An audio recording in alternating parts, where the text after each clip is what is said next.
Hello and welcome to day 26 of Bedtime Welsh. We've got to say huge well done to Maddock. Maddock's had his first go at it, so yay Maddock! Daya Maddock. And Matilda is doing brilliantly. Well done, Tilda. And particularly, she's been really cool about making mistakes. She's been very calm and zen about making mistakes. And that's important, isn't it? Yeah. Yeah? Mistakes matter? Are mistakes good? Mistakes are really good. Mistakes are how you learn. So well done, Tilda. Okay, so we've got some big ones for you today. Lots more opportunities to make some more mistakes. So we're going to kick off with, do you want to play something interesting with me?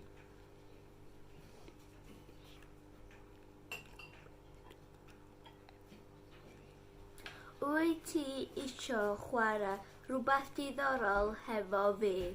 Wyt ti isio chwarae rhywbeth diddorol efo fi? Great, fantastic. That should have warmed you up. So next up, or do you need to work more?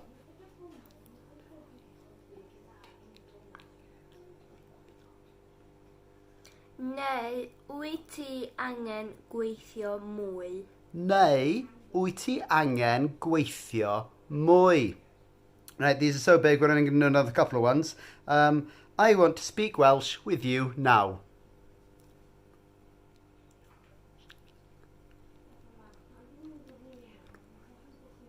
Dwi isio siarad Cymraeg hefo chdi rŵan. Dwi isio siarad Cymraeg efo chdi rŵan. And if that feels fairly easy now, think about how it felt 3 weeks ago, because that used to be monstrously difficult. And then the last one for today, but I can't remember what I wanted to say.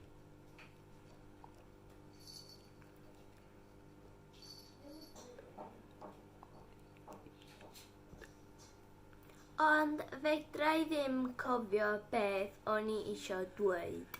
Ond fedra I ddim cofio beth o'n I isio dweud.